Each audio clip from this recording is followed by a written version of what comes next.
तो बाजार में आज हम देख रहे हैं अच्छी तेजी, हालांकि ऊपरी स्तरों पर थोड़ा सा दबाव आ रहा है क्योंकि थोड़ी देर पहले सेबी चेयरमैन तुहिन कांत पांडे का एक बयान आया और उन्होंने ये कहा कि वीकली एक्सपायरी का उद्देश्य हेजिंग है या इसे अधिकतर सट्टेबाजी के लिए यानी कि स्पेकुलेशन के लिए यूज किया जाता है। उन्होंने ये भी कहा कि क्या हम डेरिवेटिव प्रोडक्ट्स की जो अवधि है वो बढ़ा सकते हैं। तो इस बात के कयास लगाए जा रहे हैं कि क्या सेबी जो वीकली एक्सपायरी है उस पर नकेल कसने जा रहा है। ये चीज़ें अभी चर्चा में आ गई हैं। उन्होंने कहा कि हालांकि अभी ये सलाह मशवरा चल रही है, अभी ये सोच विचार के चरण में है, लेकिन सेबी का इंटेंट ये ज़रूर दिख रहा है कि वो कैश मार्केट में वॉल्यूम को बढ़ाना चाहती है और ऑप्शंस में स्पेशली वो चाहती है कि वॉल्यूम उतना ज़्यादा ना बढ़े। अब ऑप्शंस में वॉल्यूम नहीं आएंगे तो हम देखते हैं कि जो एक्सचेंजेस की कमाई का 80% तो ऑप्शन से आता है, एफएनओ से आता है। तो उस चिंता में आज हम देख रहे हैं कि बीएसई का शेयर गिरा और बीएसई के साथ साथ जो ब्रोकरेज वाली कंपनियां हैं वहां पर भी आज हम गिरावट देख रही हैं। एंजल वन में आप तगड़ी गिरावट देखेंगे। कैम्स के शेयर में, सीडीएसएल के शेयर में भी हम थोड़ा सा प्रेशर देख रहे हैं और बाजार भी है अपने गेंस को थोड़ा सा लिमिट करके अब 60 अंकों के आसपास की तेजी दिखा रहा है। तो आगे बढ़ेंगे शो में और जानेंगे कि मिड कैप में आपके लिए आज मौके कहां पर बनेंगे, अपने एक्सपर्ट से समझेंगे, बढ़िया ट्रेड्स भी जानेंगे। लेकिन पहले फटाफट देख लेते हैं कि आज मिड कैप की जो मेगा थीम है, मेगा जो तस्वीर है वो क्या इंडिकेट कर रही है। 3 तस्वीरें हम लेकर आएंगे स्क्रीन पर। मिड कैप में भी हम देखने के ऊपरी स्तरों से थोड़ा प्रेशर आ तो रहा है, लेकिन अगर हम शेयरों की बात करें तो नजारा टेक 7% टूटा है क्योंकि लोकसभा में ऑनलाइन गेमिंग बिल पास हो गया है। तो जो भी ऑनलाइन मनी गेमिंग जो होती है, जहां पर पैसे इन्वॉल्व होते हैं, जहां पर आप कोई फीस चुकाते हैं या फिर कोई एंट्री फीस आप देते हैं, तो ऐसे गेम्स पर सरकार नकेल कस रही है और नजारा का एक एक्सपोजर है, इनका निवेश है एक कंपनी पोकरबाजी में और वहां से बड़ा रेवेन्यू भी इनको आता है। तो इसके चलते आज हम देख रहे हैं कि नजारा की पिटाई हो रही है और कल भी शेयर टूटा था 10-12%। तो 2 दिन में करीब 20% की गिरावट हो गई है। लेकिन न्यू इंडिया एश्योरेंस 5% की तेजी, 200 रुपए के आसपास के प्राइस है इस शेयर के।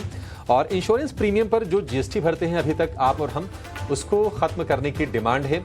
ग्रुप ऑफ मिनिस्टर्स यानी कि मंत्रियों की समूह ने ये सिफारिश की है कि इस पर जीएसटी को खत्म कर दिया जाए।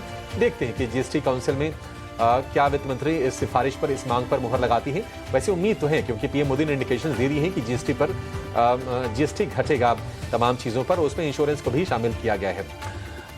इंडिया सीमेंट हालांकि 5% ऊपर है, इसमें एक ब्लॉक डील की खबर आई। आज अल्ट्राटेक का जो एफएस है वो खुला है नॉन रिटेल के लिए, रिटेल के लिए कल खुलेगा। 81% के आसपास की हिस्सेदारी है, अब इसको घटाकर लाना है 75% पर, यह रेगुलेटरी जरूरत है और इसके चलते अल्ट्राटेक को अपनी हिस्सेदारी घटानी पड़ रही है। तो कोई बड़ा निवेशक खरीद रहा हो, इसके चलते आज हम शेयर में रौनक भी देख रहे हैं इंडिया सीमेंट के शेयर में। तो ये 3 तस्वीरें, लेकिन चलिए अपने एक्सपर्ट को जोड़ते हैं। आज आपकी मदद करने के लिए, आज आपको कमाई के मौके बताने के लिए हमारे साथ जुड़ गए हैं कोटक सिक्योरिटीज के श्रीकांत चौहान। श्रीकांत जी, सबसे पहले आपसे राय लेंगे, अभी जो सेबी चेयरमैन का जो बयान आया है कि वो कैश में वॉल्यूम को बढ़ाना चाहते हैं और उन्होंने ये भी सवाल पूछा कि जो वीकली एक्सपायरी है, क्या इस टूल का इस्तेमाल हम हेजिंग के लिए कर रहे हैं या फिर स्पेकुलेशन के लिए, सट्टेबाजी के लिए कर रहे हैं। तो अब इसके क्या मायने लगाए जाएं, आपने कैसे रीड किया उनके स्टेटमेंट को? Good afternoon Abhishek ji. तो देखिए, मुझे लग रहा है कि सेबी काफी क्लोजली पूरे ओवरऑल एक्टिविटी को ट्रैक कर रही है और कितना यहाँ पे हेजिंग हो रहा है, कितना यहाँ पे ट्रेडिंग हो रहा है, स्पेकुलेशन हो रहा है, उसके ऊपर उन्होंने जो एक व्यू बना के रखा हुआ है, मुझे लगता है कि उसकी सराहना करनी चाहिए। क्योंकि सबसे बड़ी बात देखिए ये है कि जो एफएनओ का जो ये जो टूल है, फ्यूचर ऑप्शंस, ये प्राइमरीली फॉर हेजिंग इंस्ट्रूमेंट करके यूज किया जाता है। और अगर इसमें जो मेन मोटिव है, अगर वो मोटिव छोड़ के अगर बाकी सब एक्टिविटी अगर हो रही है, तो नेचुरली जो भी इसके रेगुलेटर्स है वो उसके ऊपर सवाल उठा सकते हैं। तो मुझे लगता है कि जो भी हो रहा है, आई थिंक देखिए, ट्रेडर्स के लिए सबसे बड़ी बात क्या होती है कि उसे एक एक फिक्स रूल पता होना चाहिए कि उसे क्या एग्जैक्टली कौन से एक्सपायरी में और कैसे टाइम पीरियड में उसे काम करना है। अगर ये रूल पता चलता है तो ट्रेडर्स अपने रास्ते ढूंढ लेते हैं। But for the time being मुझे लगता है कि जब तक ये जो न्यूज फ्लो बना हुआ है और जहां पे मैं कहता हूँ कि इतनी सारी गतिविधियां हो रही है, हमें लगता है इसे पॉजिटिव लेना लेना चाहिए। निश्चित तौर पर पॉजिटिव लेना चाहिए। और आज हम हालांकि देख रहे हैं कि अब जो उस कारोबार से जुड़ी जो कंपनियां हैं जिनका बिजनेस ही वॉल्यूम से आता है, उनके ऊपर नेगेटिव इम्पैक्ट तो दिखेगा ही दिखेगा। आप देखिए बीएसई का शेयर जो है करीब 5.25% नीचे कारोबार कर रहा है। आप एंजल वन को देखेंगे, वहां पर भी 5% से ज़्यादा की गिरावट है। और ये दो शेयर सबसे ज़्यादा पिटाई के शिकार हो रहे हैं वायदा स्पेस में। तो एक बार जरा बीएसई पर और एंजल वन दोनों पर श्रीकांत जी राय दे दीजिए, उसके बाद हम इंडेक्स का व्यू आपसे लेंगे और फिर आपके ट्रेड जानेंगे। देखिए, वैसे प्राइस पैटर्न जो होता है वो फंडामेंटल्स के साथ जाता है, या तो फंडामेंटल्स जो होते हैं वो कई बार प्राइस काफी एडवांस में जान लेती है, समझ लेती है, और उसके हिसाब से वो बिहेव भी करती है। मुझे लग रहा है कि इन दोनों स्टॉक्स में अभी तो for the time being weakness बना हुआ है, और ये वीकनेस और भी जारी रहेगा। बीएससी स्पेसिफिकली अगर देखा जाए तो पिछले कई दिनों से, यानी कि कम से कम डेढ़ एक आध महीने से 2400 के लेवल्स को मैनेज कर रहा है। लेकिन जैसे ही 2400 के नीचे की क्लोजिंग आएगी, जैसे आज अभी ट्रेड कर रहा है ये, फिर मुझे लगता है कि इसमें और भी गिरावट बढ़ सकती है। और अगर ये गिरावट बढ़ेगी तो ये स्टॉक कम से कम 2250 रुपए तक आ सकता है। तो डाउनवर्ड जाने की, लोअर लेवल्स पे आने की गुंजाइश इसमें काफी हाई है। तो करंट लेवल से इसमें बने बचे रहे, या तो इसमें अगर कोई पोजीशन अगर हो तो 2400 रुपए का on a closing basis stop loss रखना बहुत जरूरी है। एंजल वन यहाँ पे भी लोअर टॉप लोअर बॉटम की सीरीज बनी है, जैसे कि स्ट्रीट नोस कि इन सब चीजों के ऊपर कोई ना कोई और भी न्यूज फ्लो बनेगा, और जिसकी वजह से स्ट्रीट काफी कॉशियस है। यहाँ पे हमें लगता है कि ये भी स्टॉक एक बार 2400 रुपए तक आ सकता है। 2580 2590 के करीब ट्रेड कर रहा है। और इसमें अगर इनफैक्ट अगर कोई लॉन्ग पोजीशन हो तो मैं तो कहूंगा कि इसमें से करंट लेवल से भी एग्जिट कर सकते हैं, क्योंकि स्टॉक ऑलरेडी 2600 के नीचे कंफर्टेबली ट्रेड कर रहा है। तो दोनों स्टॉक में अभी फॉर द टाइम बिंग हमें लगता है कि और भी वीकनेस जारी रह सकता है।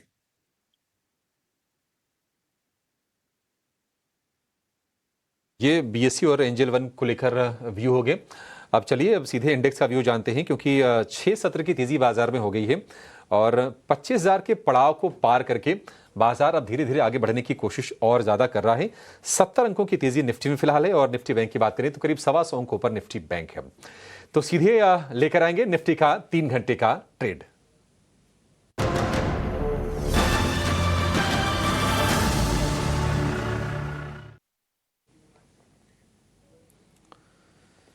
श्रीकांत जी, 25,000 का पड़ाव तो पार हो गया। अच्छी चीज ये है कि वो पड़ाव टिक भी रहा है, और आज सुबह संकेत उतने कोई खास से नहीं, बावजूद इसके बाजार ने अच्छी स्ट्रेंथ दिखाने की कोशिश की है।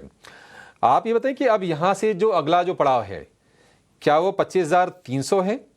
क्या थोड़ी बहुत गिरावट आए 25,000 तक तो क्या बाइंग का मौका होगा? इंडेक्स को कैसे ट्रेड करना है अभी? देखिए, बिल्कुल मुझे तो लगता है कि अगर कोई भी करेक्शन आता है तो इसमें खरीदारी के मौके लेने चाहिए, क्योंकि मार्केट जो 2 या 3 दिन पहले सी जीएसटी के न्यूज फ्लो के पीछे जो एक गैप अप खुला था, उस गैप को मार्केट ने अभी तक मेंटेन किया है। दैट मीन्स कि जो सपोर्ट्स है वो शिफ्ट हो चुके हैं। तो जो 24,500 पे सपोर्ट्स थे वो 24,800 पे आ चुके हैं। और अगर मार्केट के ओवरऑल अगर आज के पुट कॉल रेशियो की अगर बात करें तो तकरीबन कुछ 1.30 1.35 के करीब था। और अगर आप कोई भी वीकली एक्सपायरी का अगर पुट कॉल रेशियो देखते हो तो वीकली एक्सपायरी के दिन, यानी कि ऑन थर्सडे, मैंने मोस्ट ऑफ द टाइम देखा है कि अगर वो 0.7 0.65 के करीब होता है, अगर अगर मार्केट बेयर्स के ग्रिप में होता है तो, क्योंकि कॉल राइटिंग बहुत जोर से होती है उस वक्त। इस बार कॉल राइटिंग नहीं है, तो मुझे यही लग रहा है कि मार्केट और यहां से स्पाइक कर सकता है, क्योंकि यहाँ पे एक अपसाइड काफी क्लियरली ओपन है। जैसे आपने कहा, बिल्कुल मुझे भी यही लगता है कि 25,250 25,300 ये फर्स्ट पड़ाव है मार्केट के लिए।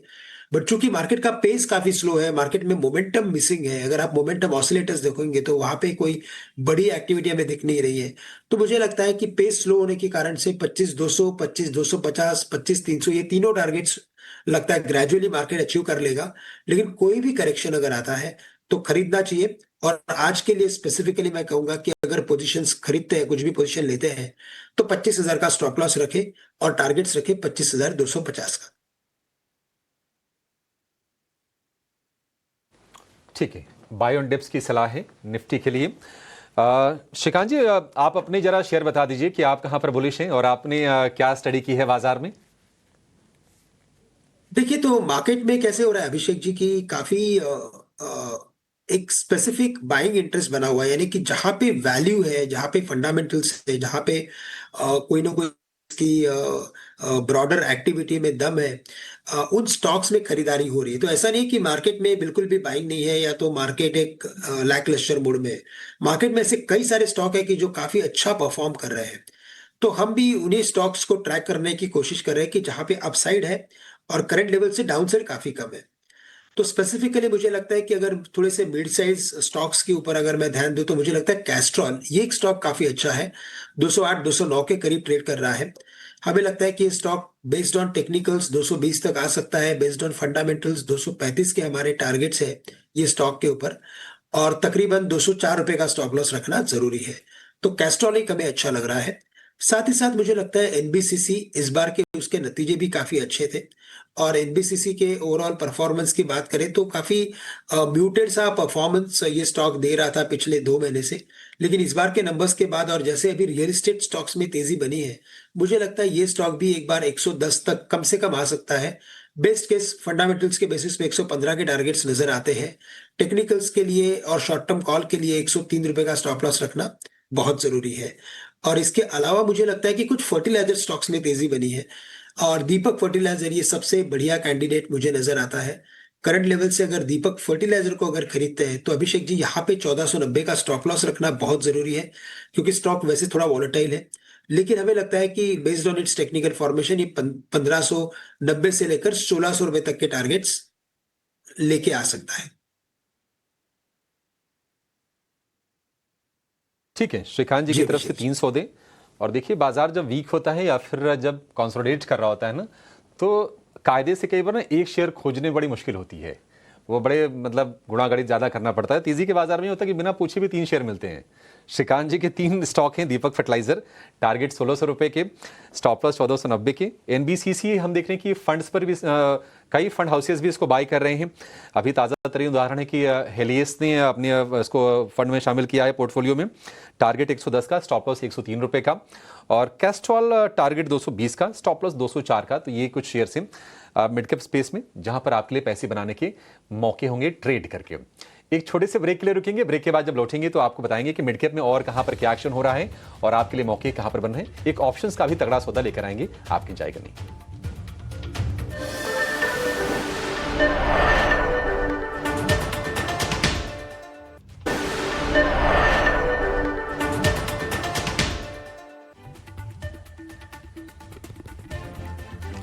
ब्रेक के बाद आपका फिर से स्वागत है ईटी न्यूज़ स्वदेश पर। आप देख रहे हैं मिड कैप मसाला और अब सीधे जानेंगे इस घंटे का ऑप्शंस का चैंपियन सौदा।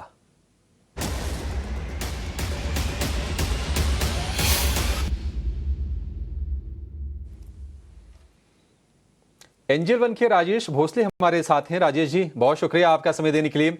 बताइए क्या ट्रेड आपने बनाया है आज के लिए?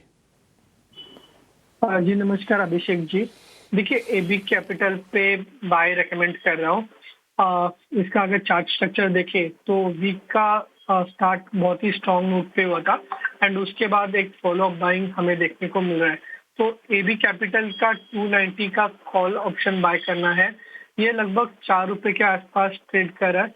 2 रुपए 30 पैसे के स्टॉप लॉस के साथ बाय करना है फॉर द टारगेट ऑफ 7.4। इसका जो लॉट साइज है 3100 का है। तो जो maximum risk as per stop loss होगा वो होगा 5300 का एंड जो टारगेट हम एक्सपेक्ट कर रहे हैं वो होंगे 10%।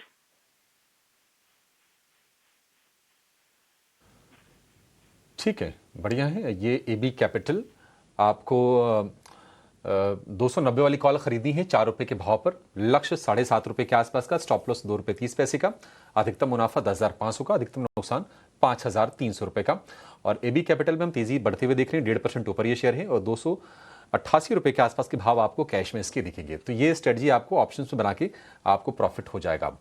ठीक है राजेश जी, बहुत शुक्रिया आज समय देने के लिए। और अब जानेंगे निवेश वाला एक शेयर मिड कैप स्पेस में, मिड कैप के महारथी सेगमेंट में।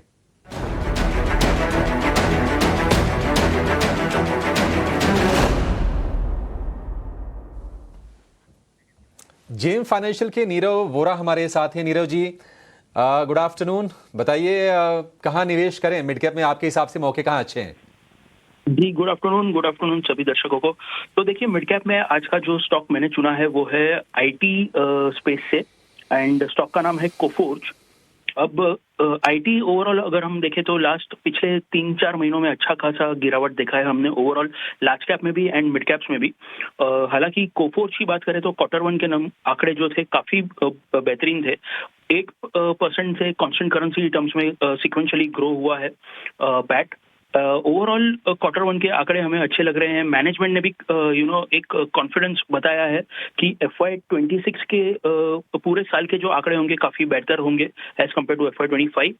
प्लस एबिटा मार्जिन्स में भी उन्होंने बताया कि इम्प्रूवमेंट दिखेगी in FY26 from 13.2% to 14%। So overall हमें लग रहा है कि जो ये अच्छा खासा करेक्शन हमने देखा है आईटी स्पेस में, काफी सारे वैल्यूएशंस बहुत ही अट्रैक्टिव हो चुके हैं। स्पेशली मिड कैप स्पेस में कोफोर्ज की बात करें 1700-17.5 के करीब ये स्टॉक चल रहा है। एक साल का अगर व्यू है तो 2200 का टारगेट लगा करके चलना चाहिए। हमें लग रहा है कि यूएस में जो रेट कट्स आने वाले समय में होंगे तो इसका इम्पैक्ट ओवरऑल आईटी स्पेस पे बेटर होगा and Coforge will be the biggest beneficiary, क्योंकि सबसे अच्छा डील पाइपलाइन कोफोर्ज के पास है। तो मेरा पिक है कोफोर्ज। एक साल का व्यू लेकर चलिए, 2200 का टारगेट इस पे लगा करके चलिए। ठीक है, बढ़िया है। 1700 रुपये का भाव है, 2200 का एक बढ़िया टारगेट है कोफोर्ज के लिए और नीरव जी का इस पर भरोसा है। 12 महीने की अवधि के लिए आप इसमें ट्रेड बना के चल सकते, निवेश करके चल सकते हैं, थोड़ा लंबी अवधि लेकर, एक साल के लिए कम से कम। नीरव जी, थैंक यू सो मच आज हमें ज्वाइन करने के लिए और ये बेहतरीन सौदा हमारे दर्शकों को बताने के लिए। लेकिन बाजार में आप देखिए 55 अंकों की तेजी निफ्टी में है। निफ्टी बैंक करीब 90 अंक ऊपर है, लेकिन एंजल वन और बीएसई की गिरावट बढ़ती जा रही है, क्योंकि सीबी चीफ तुहिन कांत पांडे ने जो बयान दिया है डेरिवेटिव्स के लेके, उन्होंने कहा है कि ये वीकली जो एक्सपायरी है, क्या इसका इस्तेमाल हेजिंग के लिए हो रहा है या फिर सिर्फ स्पेकुलेशन के लिए, यानी कि सट्टेबाजी के लिए हो रहा है। और उनके इस कमेंट ने, साथ ही उन्होंने ये भी कहा, हालांकि ये तो बार बार सेबी ने कहा है कि हम कैश में वॉल्यूम को बढ़ाना चाहते हैं, लेकिन आज काफ़ी ज़्यादा गिरावट देखने को मिल रही है बीएसई में और एंजल वन में। क्योंकि आप देखिए जून के जो आंकड़े हैं, करीब करीब 45-46 लाख करोड़ रुपए के डेरिवेटिव वॉल्यूम जनरेट हुए इंडिया में और एक बड़ी कमाई एक्सचेंजेस की होती है डेरिवेटिव वॉल्यूम से। अगर उस पर कोई चोट पहुंचती है तो फिर ये नेगेटिव होगा और बीएसई में आज हम वही देख रहे हैं कि फिर से ये शेयर पहुंच गया है 2400 रुपये के नीचे। 125 अंकों की गिरावट, 125 रुपये की गिरावट आज देखने को मिल रही है 5% के आसपास की। चलिए इस पर आगे नजर और डालेंगे, कुछ और एक्सपर्ट से बातचीत करेंगे, इस मसले को थोड़ा और बारीकी समझेंगे कि कितना संभव है, इसके क्या नफा नुकसान होंगे। लेकिन फिलहाल इस शो को यहाँ पर समाप्त करेंगे। एक छोटे से ब्रेक के बाद लेकर आएंगे कॉर्पोरेट कनेक्शन, आप कहीं जाइएगा नहीं। नमस्कार श्रीकांत जी, आपको बहुत शुक्रिया आज समय देने के लिए और हमारे साथ जुड़ने के लिए इस मसले पर। Thank you so much sir. एक छोटे से ब्रेक के बाद कॉर्पोरेट कनेक्शन।